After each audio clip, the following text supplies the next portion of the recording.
오늘 하나님께서 우리에게 주시는 말씀은 요한 1서 4장 15절부터 17절의 말씀입니다.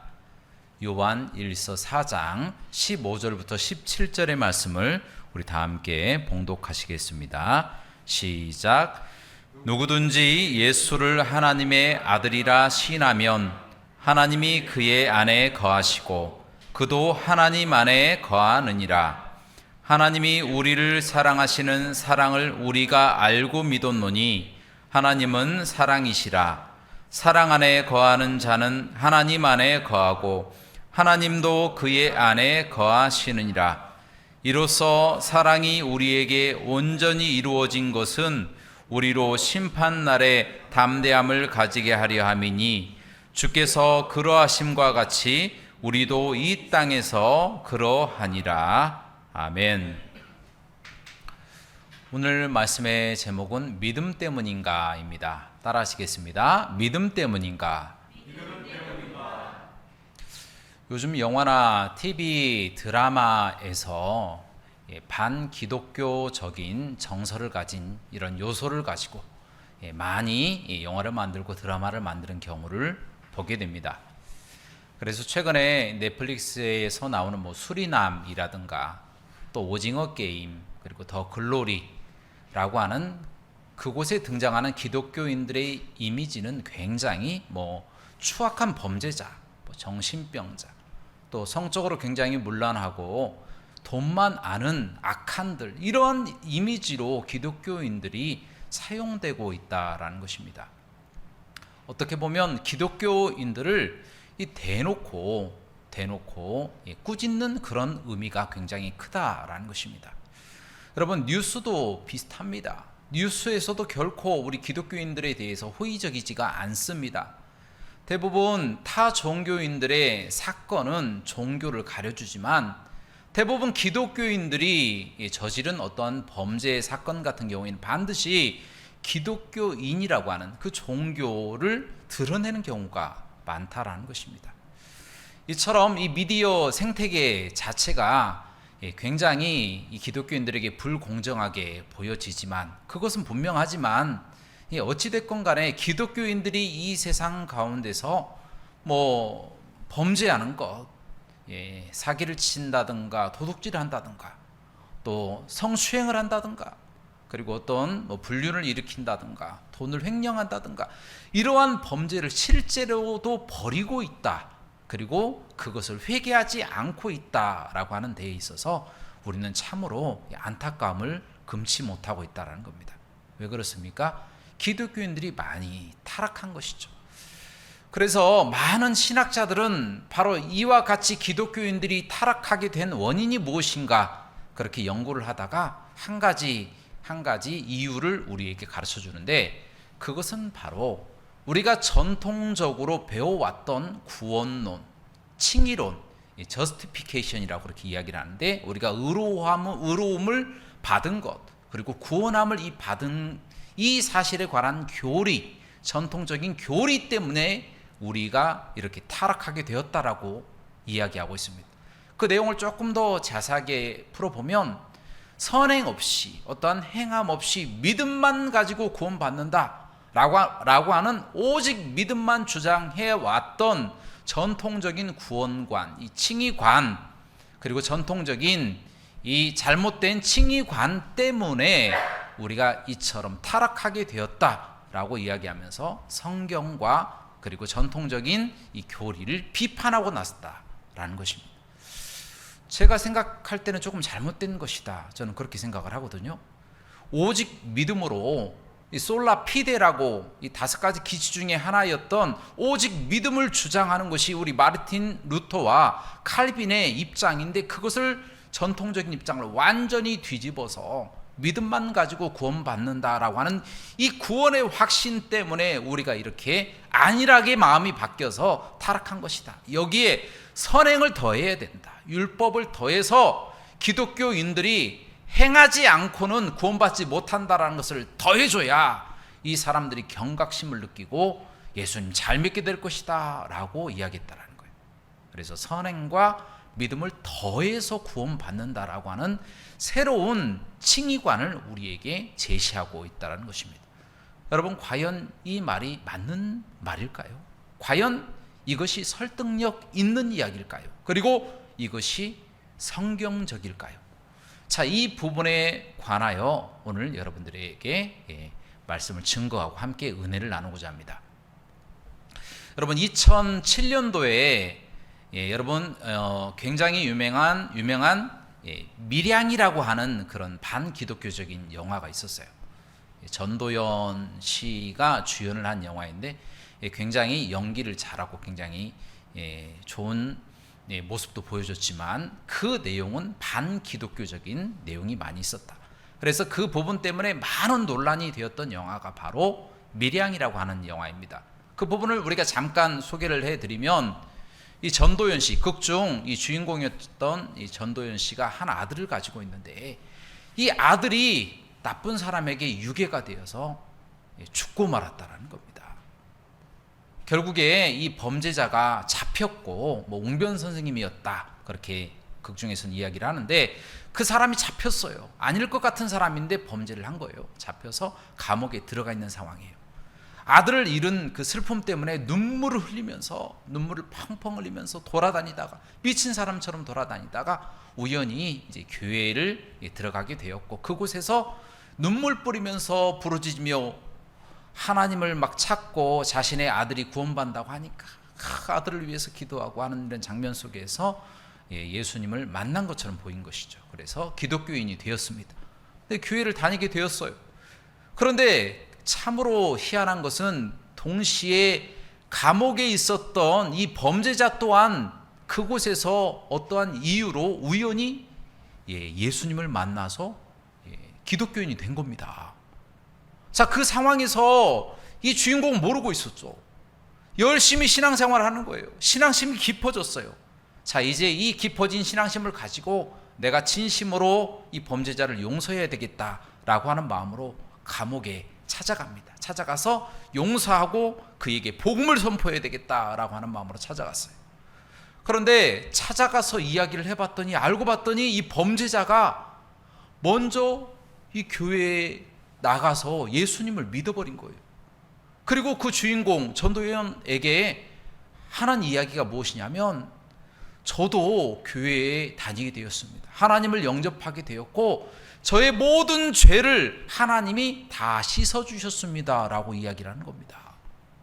그러자 이 전도연의 동공이 흔들리는 거예요. 흔들리면서 하는 이야기가, 아니 나도 용서를 안 했는데 하나님이 용서해 주시다니 라고 하는 생각을 갖게 되는 거예요. 계속 되뇌이는 겁니다. 그렇게 범죄자를 만나고 나오는 순간 전도연은 쓰러져 버리는 거예요. 쓰러져 버리고 계속 방황하고 또 돌아다니는 거예요. 나도 용서를 안 했는데 하나님이라는 분이 그 사람을, 그 범죄자를 용서하다니 이것이 말이 되는 이야기인가 라고 계속 방황하면서 삐뚤어지기 시작하는 거예요. 하나님이 싫어하는 모든 범죄들을 저질러 가면서 결국에 자신도 마지막에 잘못된 선택을 하게 되었습니다. 책으로도 나왔더라고요. 벌레 이야기라고 하는 책인데 다양한 해석이 있지만 어쨌든 그 영화는 그렇게 마무리하게 됩니다. 그 영화를 보고 난 후에 많은 영화 평론가 그리고 많은 비크리스찬들이 이야기하기를, 그 주인공이었던 전도연은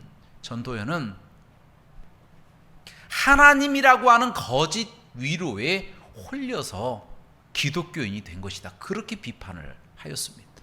또 다른 비판은 무엇이냐면, 그 범죄자였던 그 사람 있잖아요. 아주 태연하게 그 전도연에게 나는 하나님께 구원받았습니다 라고 말했던 그 뻔뻔한 사람, 그 사람은 이 세상에서 어떤 죄를 저질러도 하나님만 믿으면, 예수님만 믿으면 다 구원받는다는 확신을 갖고 있는 철면피와 같은 사람이다 라고 비판을 하기 시작했다는 거. 어찌 됐건 기독교를 비판하는 거에 싸잡아서. 그 상황에서 여러분들은 어떻게 생각하십니까? 과연 사람들의 그 비판이 맞는 것이라고 생각하십니까? 그것은 아니죠. 바로 이 사람들이 한 가지 착각하고 간과한 것이 있습니다. 그것이 무엇입니까? 바로 이 두 사람 다 예수님을 진정으로 만난 사람들이 아니다라는 것입니다. 그 이유가 무엇입니까? 열매가 그렇게 이야기를 해주고 있다라는 거예요. 여러분, 주인공이었던 그 여인은 아들 잃은 슬픔에 한순간은 방황하고 돌아다닐 수 있어요. 자신의 아들을 잃어버렸기 때문에, 죽임당하고 아주 비참하게 죽임당해서 잃어버렸기 때문에. 그러나 정말 진정으로 예수님을 믿는 사람이라면 하나님이 다시 되돌리십니다. 되돌리셔서 그 사람을 위로하시고 그 사람이 예수 그리스도를 다시 믿고 올바른 방향으로 가게 됩니다. 그러나 이 주인공은 끝까지 하나님을 욕하고 하나님이 싫어하는 모든 범죄를 저지르면서 결국에는 잘못된 선택으로 생을 마감하게 되잖아요. 그 열매를 보면 알 수 있다라는 거예요. 그리고 또한 이 범죄자 또한 자신이 죽인 그 아들의 어머니가 접견하고 있는데 그 어머니에게 저를 용서해달라고 사죄하고 또 용서해달라고 사죄하고 또 사죄를 해도 부족한데 사과는커녕 아무 말도 하지 아니하고 저도 예수님 만났습니다. 저도 하나님 믿고 이제 구원받는 사람이 되었습니다. 구원의 확신이 있습니다. 제가 당신을 위해서 기도하고 있습니다. 이런 아무런 영혼 없는 이야기를 지금 하고 있는 것으로 봐서 진짜 예수님을 만난 사람이 아니다라는 것을 단번에 알 수 있다는 거예요. 여러분, 마태복음 7장 18절부터 20절 말씀에 보면 예수님께서 그렇게 말씀하시잖아요. 열매를 보고 너희가 알지니, 좋은 나무는 좋은 열매를 맺고 나쁜 나무는 나쁜 열매를 맺게 되어진다는 거예요. 좋은 나무가 나쁜 열매를 맺을 수가 없고 못된 나무가 나쁜 열매를 맺게 되어진다는 거예요. 그래서 열매를 보고 그들을 알지니라고 예수님께서 말씀하셨습니다. 그들의 후과를 보니까, 마지막 순간의 결과를 보니까 이 사람들이 진정 예수 그리스도를 믿은 사람들이 아니었다라는 것을 우리가 알 수 있다라는 것입니다. 여러분, 그것을 간과한 것입니다. 진정으로 예수 그리스도를 믿은 사람들이었다면 그들의 삶이 달라졌을 것입니다. 진정으로 믿은 사람들이었다면 반드시 어떤 순간에서도 하나님께 돌아봤을 것입니다. 하지만 끝까지 반항하다가 잘못된 선택을 하고 아주 철면피처럼 그 죽임당한 그 아들의 어머니 앞에서 뻔뻔하게 용서도 구하지 않고 나는 하나님이 용서하셨으니까, 나는 구원의 확신이 있으니까 구원받았어 라고 말하는 그런 사람이 안 됐을 것이다 라는 것입니다. 여러분, 마찬가지로 자칭 기독교인들의 탈선도 바로 진정한 믿음이 없기 때문입니다. 진정한 믿음이 없는 사람들은요, 탈선하되 다시 돌아오지 않습니다. 그러나 진정한 믿음이 있는 사람들은 탈선을 하되 반드시 그 길로 다시 돌아오게 됩니다. 하나님을 믿는 길, 올바른 길로 하나님이 돌이켜 주신다라는 것입니다. 여러분, 오늘 본문 말씀 요한 1서 4장 15절부터 17절까지 말씀을 함께 봉독하시겠습니다. 시작. 누구든지 예수를 하나님의 아들이라 시인하면 하나님이 그의 안에 거하시고 그도 하나님 안에 거하느니라. 하나님이 우리를 사랑하시는 사랑을 우리가 알고 믿었노니 하나님은 사랑이시라. 사랑 안에 거하는 자는 하나님 안에 거하고 하나님도 그의 안에 거하시느니라. 이로써 사랑이 우리에게 온전히 이루어진 것은 우리로 심판날에 담대함을 가지게 하려 함이니 주께서 그러하심과 같이 우리도 이 세상에서 그러하니라. 아멘. 여러분, 그렇습니다. 오늘 말씀처럼 하나님은 사랑이십니다. 사랑. 이 사랑은 하나님이 먼저 하셨어요. 우리를 사랑하셨다라는 거. 우리를 사랑하셔서 우리에게 누구를 보내주셨습니까? 예수 그리스도를 보내주셨다라는 거예요. 요한일서 4장 10절 말씀에 보니까 우리를 구원하시기 위해서, 우리를 사랑하시기 위해서 화목제물로 그 아들을 이 땅에 보내셨다. 그것이 사랑이다 라고 이야기하고 있습니다. 사랑이 시작입니다. 하나님의 사랑이 시작입니다. 하나님의 사랑이 나무입니다. 그 나무가 정결해지는 것, 그것은 바로 믿음으로 받아들이는 겁니다. 그 사랑을 받아들이는 겁니다. 예수 그리스도를 내가 받아들이는 겁니다. 그래서 그 속에 하나님이 거하시는 거예요. 사랑 안에 우리가 거하고 하나님도 그 사랑 안에 거하신다라는 거예요. 그래서 우리는 하나님의 사랑으로 완전해진 사람이 되었다라고 오늘 요한 1서 4장 17절 말씀에 그렇게 고백하고 있지 않습니까? 완전한 사랑이 이루어진다. 그때부터는 두려움이 없는 거예요. 담대함이 생기는 겁니다. 담대함. 언제요? 하나님의 심판대 앞에서도 내가 구원받을 구원의 확신을 갖게 되어진다는 거예요. 그러면 이 땅에서도 구원의 확신이 지속된다는 것을 우리에게 말씀해 주고 계신다는 겁니다. 여러분, 이것이 바로 믿음, 소망, 사랑의 비밀입니다. 고린도전서 13장 13절 말씀을 다 함께 봉독하도록 하겠습니다. 시작. 그런즉 믿음, 소망, 사랑 이 세 가지는 항상 있을 것인데 그 중에 제일은 사랑이라. 아멘. 여러분, 구원의 확신이 그런 겁니다. 예수 그리스도가 하나님의 사랑 자체, 그 사랑을 믿음으로 내가 받아들이는 거예요. 그러면 사랑이 있고 믿음이 있잖아요. 그 다음에 무엇이 있습니까? 소망이 있어요. 담대하게 심판의 날에 내가 구원받을 수 있다라고 하는 구원의 확신, 구원의 소망이 생기는 겁니다. 그리고 이 땅에서 내가 어떠한 상황이 있다 할지라도 하나님이 나를 붙잡아 주실 것입니다. 끝까지 나를 하나님의 사랑에서 끊지 못하도록 하나님이 지켜주실 것입니다 라고 해서 믿음, 소망, 사랑이 함께 거주하게 만들어 주신다는 겁니다. 그래서 믿음, 소망, 사랑 이 세 가지는 항상 있을 것인데 그 중에 제일은 사랑이라 말씀하셨어요. 사랑이 누구시기 때문에? 하나님의 사랑 예수 그리스도시기 때문에. 그러므로 구원의 확신이 있는 사람들은 그 마음속에 예수님이 있는 사람들이에요.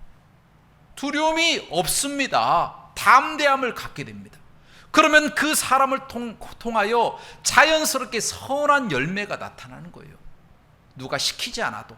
그와 같이 선한 열매를 맺지 않으면 너는 지옥이야 라고 말할 사람이 없는 거예요. 자연스럽게 하나님이 선택하신 하나님의 사람들은 구원의 열매를 맺어가게 되는 거예요. 물론 삶을 살다가 인간 속에 죄성이 있기 때문에 잠시 일탈할 수도 있어요. 범죄할 수도 있습니다. 그러나 반드시 하나님이 그 사람을 사랑하셔서 징계하시고 다시 하나님의 곁으로 이끌어 주시는 놀라운 역사가 있다는 거예요. 그것이 바로 구원의 확신을 가진 사람들만 누리는 축복이다라는 겁니다. 그러나 세상 사람들은 어떻습니까?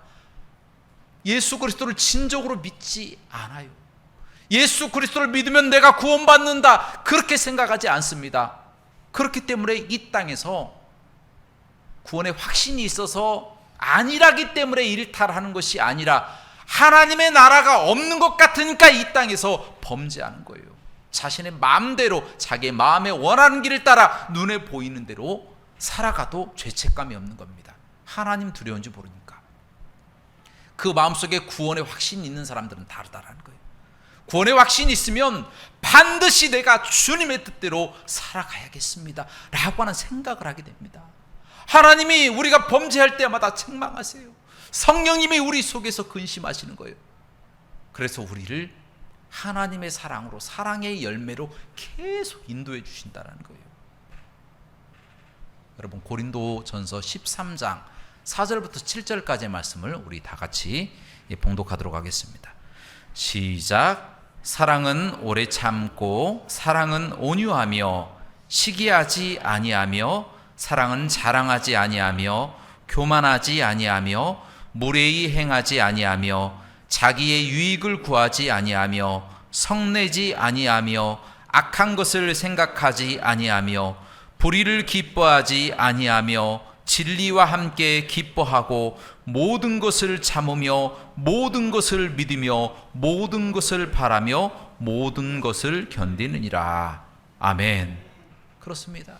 사랑의 열매를 우리가 맺을 수가 없지만 하나님이 그런 성품으로 우리를 다듬어 가신다는 거예요. 우리가 그렇게 해야 된다, 우리 의지적으로 우리가 결단하여 앞으로 나아가는 것이 아니라 우리가 하나님이 선택하신 선한 열매이기 때문에, 우리가 구원의 확신으로 하나님의 사랑을 받아들인 사람들이기 때문에 성령의 놀라우신 역사로 담대함을 가지고 심판의 날까지, 그리고 이 땅에 살아가는 날까지 담대하게 살아가게 되는 거예요. 그러면 자연스럽게 선한 열매의 모습들이 보여지기 시작합니다. 아무도 시키지 않아도 내가 사랑으로 오래 참습니다, 자비합니다, 충성합니다, 온유합니다, 절제합니다. 주님의 뜻대로 모든 것을 참고 견디는 놀라우신 축복을 우리에게 주신다는 것입니다.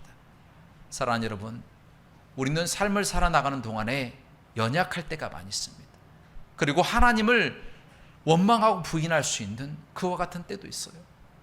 그러나 그 어려운 순간에서도 하나님은 우리를 떠나지 아니하시고, 우리가 하나님을 인정하고 받아들이고 모시고 사는 그 순간에는 우리가 하나님 안에 거하는 것이고, 하나님도 우리 안에 거하시고, 우리가 사랑 안에 거하고 사랑도 우리 안에 거하게 되는 것입니다. 그 사랑은 예수 그리스도고, 그 예수 그리스도가 우리를 붙잡아 주시고 심판의 날까지 이끌어 주실 것이며, 이 땅에서 두려움 없이 죄를 두려워하지 않고 죄성을 이기고 점점 성장하는 성화의 삶을 살아가게 된다라는 것입니다.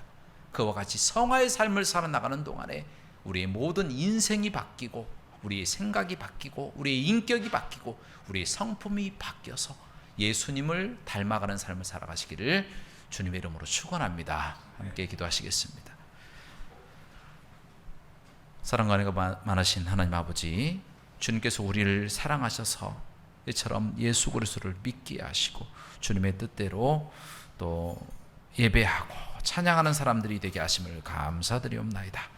하나님, 이 감격으로 하나님 앞에 예배하고 찬양하오니 우리의 모든 예배와 찬양을 받아주시고, 우리 세상에 나가서도 우리의 삶이 다듬어지고 세상 사람들이 손가락질하는 기독교인들이 아니라 우리 스스로 거룩한 성품이 사람들에게 거룩한 향기가 뿜겨져 나가는 놀라운 역사가 나타나게 하여 주시옵소서. 모든 영광 하나님께 돌리기를 원하며 예수 그리스도 이름으로 감사하며 기도합나이다. 아멘.